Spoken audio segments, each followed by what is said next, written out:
기본연금 혹은 공무원연금 200 플러스 개인연금 혹은 예금 100, 200 더하기 100은 300 받을 것을 400 연금생활 시작해주는 특허연금술. 자, 보겠습니다. 왼쪽은 현재 연금 수령 방식, 오른쪽은 특허연금 수령 방식. 연금 개시 65세, 연금 종료 94세. 교원연금 혹은 공무원연금, 이걸 공적연금이라고 부르겠습니다. 한 달에 250, 월 3천 정도 나옵니다. 10, 100, 10만, 100만, 1000만. 그리고 개인연금은 약 1억 3천 정도 해보겠습니다. 100, 1000만, 1000만, 억, 1억 3천. 그러면 연금 수령이 공적연금에서 3천부터 쭉 물가를 따라 4,100까지 늘어나다가 그 다음에 가장 사망 후 배우자 60%를 수령하죠. 그리고 개인연금 1억 3천에서 매년 569만 원씩 쭉 나오고 마지막에 0입니다. 그럼 합치면 3천 더하기 500은 3,500부터 쭉 4,600까지 물가를 따라 늘어나다가 그 다음에 가장 사망 후 60% 배우자 연금 수령이 되겠습니다. 자, 이것은 뭐냐면 요 왼쪽에 연 수령액을 월 12달로 나누고 그것을 다시 65세 때 가치로 전부 그때의 물가를 환산해서 역으로 나눈 값입니다. 그래서 여기 297만 원 시작, 그 다음에 86세 때는 284만 원 수령, 그리고 배우자 170만 원 수령, 178만 원 끝이 되겠습니다. 자, 이것을 똑같은 마지막 178만 원을 받고 시작연금을 한번 늘려보겠습니다.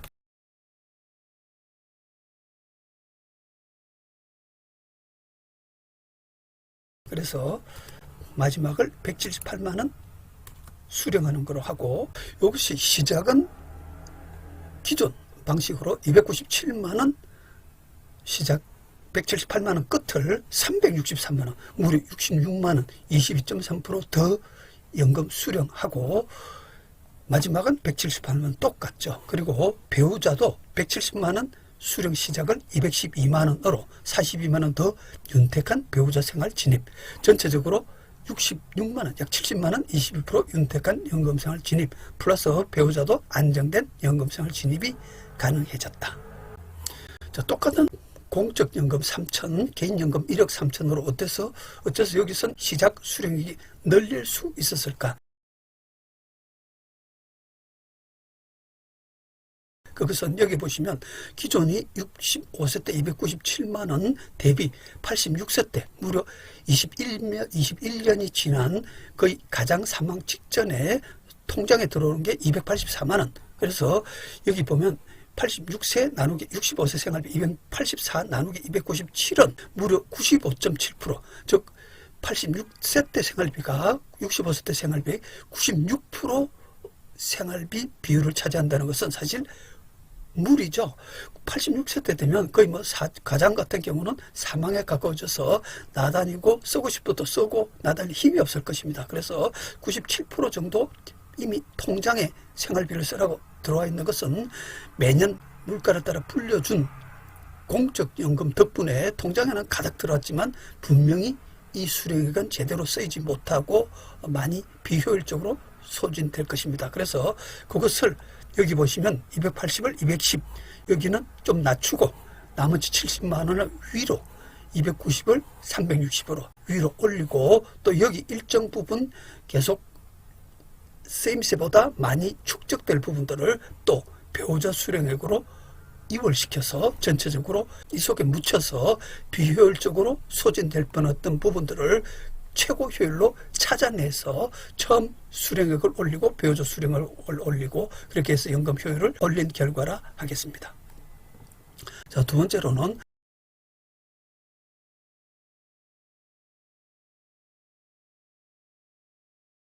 나는 그냥 297만 원이면 돼. 그냥 363만 원까지 연금을 안 받아도 되니까 그렇다면 297만 원을 그대로 받으면 내 총 1억 3천이 다 없어도 되지 않을까. 그래서 그걸 해보겠습니다.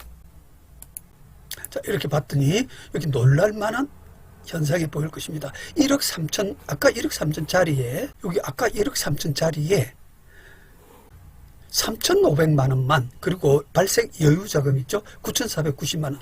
1억 3천 중에서 9,500원 챙기고 별도 통장에 인출해서 별도 통장에 입금을 하고 3,500만 남겨가지고 여기 쭉 빼나가죠. 파란 글자는 그 금액대로 인출을 하고 빨간 글자는 왼쪽에 공적연금만 갖고도 여기 생활비를 넘친다는 뜻으로 다시 이 통장으로 남는 부분은 입금을 하게 됩니다. 보험으로 치면 중도인출 추가 납입이 되겠죠. 은행예금이면 인출 입금이 되고요. 그래서 입금 추가 납입시켜서 다시 점점 늘리다가 일단 배우자연금 수령 때 5,400까지 늘어난 것을 점점 빼나가면서 마지막에 딱 0이 되겠습니다. 그래서 지금 보시면 애초 1억 3천으로 297만원 시작 178만원 연금 수령 끝 의 생활을 똑같은 297만원 시작 178만원 수령 끝 생활에 3,500만 있으면 되더라. 게다가 여기 배우자 생활이 원래 170 시작이 200까지 역시 배우자 생활도 약 30만원 넉넉해졌는데 단지 그 차이는 여기 290 대비 280 86세 때 280 97%의 생활비가 통장에 들어와서 제대로 쓰이지도 못하고 비효율적으로 소진 혹은 낭비될 뻔했던 부분들을 그대로 9,500만원 인출해서 별도 통장에 넣어놓고 생활을 해가는 형태가 되겠습니다. 그래서 이렇게 생활을 가다가 만약에 생활비가 또 좀 더 필요하거나 만약에 크게 아프거나 비상 상황이 생기면 이 통장에서 그것을 활용하는 게 지금 이 속에 기존의 뒷부분에 묻어놓는 것보다 100번 유익하다 할 것입니다. 자, 그러면 이번에는 이 178만 원을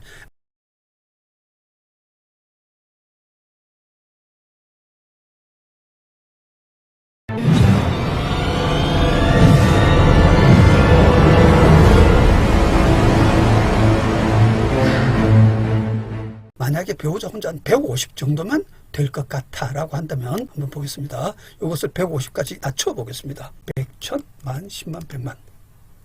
자, 보십시오. 여기 마이너스 2200 됐죠. 이 마이너스 2200은 뭐냐면 내가 애초 1억 3천 내 돈은 다 돌려받고 공적연금, 정부에서 나올 공적연금까지 2200을 더 챙길 수 있다. 그래서 내 자식에게 내 돈 한 푼 안 드리고 내 정부에서 받은 공적연금까지 챙겨서 이 경우 1억 3천을 여기 1억 3천을 그대로 별도 통장에 넣어서 쭉 불려가다가 만약에 좀 더 생활비가 필요하면 여기서 활용을 하든지 또 급한 비상금이 필요하면 이 통장에서 활용하면 되겠죠. 그러다가 마지막에 2억 8천까지 즉 1억 3천이 여기서 중간에 2200까지 공적연금까지 챙겨서 내 자녀에게 물려줄 수 있는 2억 8천의 유산까지 만들어지더라. 자, 마지막 생활비를 150에서 좀 더 줄여보겠습니다. 그러면 여유 자금이 더 많이 생길 수 있겠죠. 그래서 150을 130까지 한번 줄여보겠습니다. 1, 1000, 만, 10만, 100만. 자, 그렇게 하면 요 마이너스 2200이 마이너스 6500까지 됐죠. 즉, 내가 원래 연금 개시를 하려 했던 공적연금 외에 내 개인 재산, 개인연금 1억 3천을 투입을 했던 것이 1억 3천은 전부 다 돌려받고 그 다음에 쭉 노후생활을 하면서 정부에서 나오는 공적연금까지 6,500을 더 챙겨서 내 자식에게 물려줄 수 있게 되었다.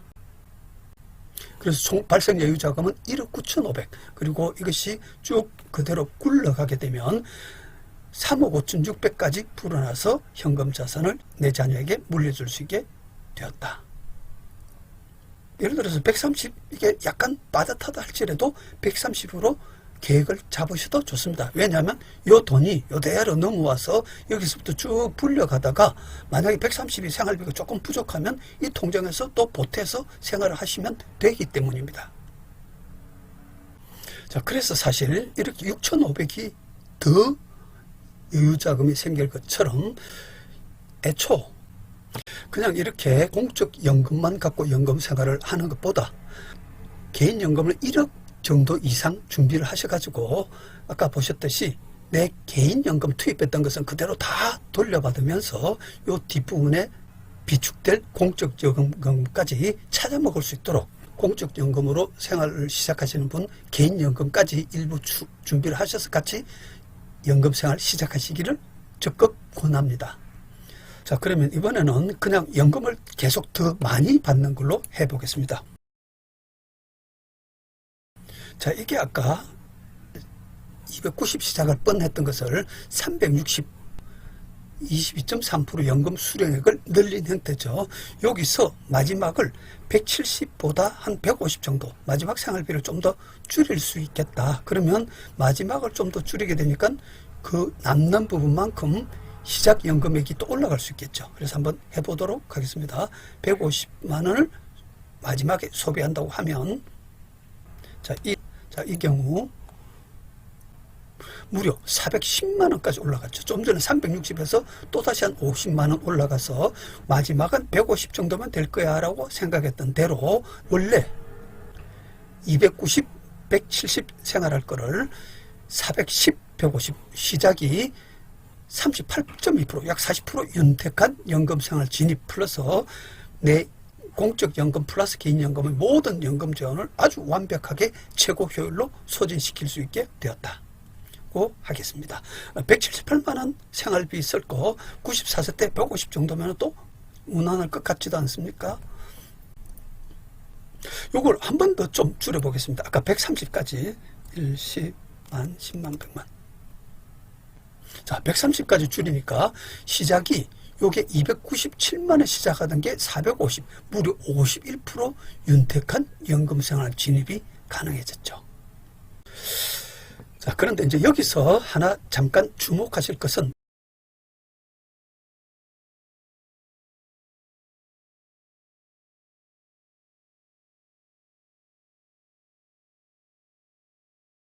이렇게 연금을 더 받거나 그 다음에 내 여유자금을 챙기거나 할 때 원래 기존 방식은 이 개인연금을 처음부터 끝까지 569만 원 균등하게 연금을 수령했는데 여기 보시면 처음은 많이 나중은 적게 이렇게 덜쑥날쑥 수령을 하죠. 그래서 이 개인연금 자체가 중도출 기능, 보험 같으면 처음부터 끝까지 중도출 추가 납입할 수 있는 기능이 있어야 되고 아니면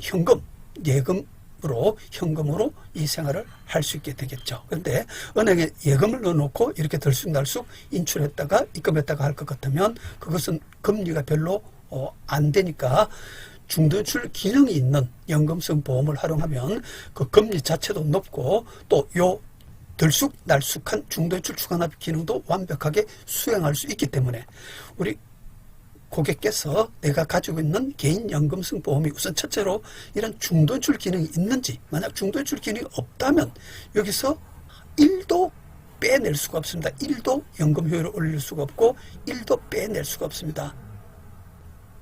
그래서 똑같은 1억 3천을 들였는데 내 친구는 450 연금 생활을 시작하는데 나는 290, 51% 매달 절반의 윤택한 연금 생활 차이가 나겠죠. 그래서 중요한 것은 지금이라도 우리 고객께서 가지고 있는 이 상품이 과연 내 상품이 중도출 기능이 있는지 없는지부터 저희한테 체크를 우선 하시기를 시급히 제안드리며 특히 3월에 들어서 새로 부임하시는 선생님들이나 또 공무원들 혹은 직장인들 첫 월급에서 공적연금을 떼니까 또 뭔가 집이라도 사고 혹은 결혼하기 위해서 사적 개인연금성 보험을 가입을 하고 할 때 첫 보험부터 이런 중도출 기능이 있는 것을 가입을 해야 나중에 이 혜택을 볼 수 있는데 만약에 중도출 기능이 있는 거를 갖고 있지 않으시다면 중도출 기능이 없는 거를 지금까지 불입했거나 불입 중이시라면 그 불입하고 계신 혹은 불입하신 보험료의 거의 30% 내지 50%는 아무데도 활용할 수 없는 빈 허공에 돈을 부어놓은 것이나 마찬가지라고 할 수도 있습니다. 그래서 시급히 저희한테 의뢰를 하셔서 내가 보유하고 있는 상품들이 과연 특징이 어떤지 효율이 어떤지 혹은 대안이 뭔지를 시급히 문의하시기를 제안합니다. 그리고 저희들이 전국을 돌면서 무료 특강을 하니까 저희 그 일정에 맞춰가지고 많은 분들이 참석을 하셔서 내가 가입하고 있는 공무원연금 혹은 교원연금 이런 공적연금이 월 수령액이 연금 개시 때 얼마 정도가 되고 연금 개시 때 내 개인성 연금보험이 어느 정도 될 것 같다를 준비를 해서 오시면 그 자리에서 어떻게 하는 게 최고 효율인지를 찾아드릴 것입니다.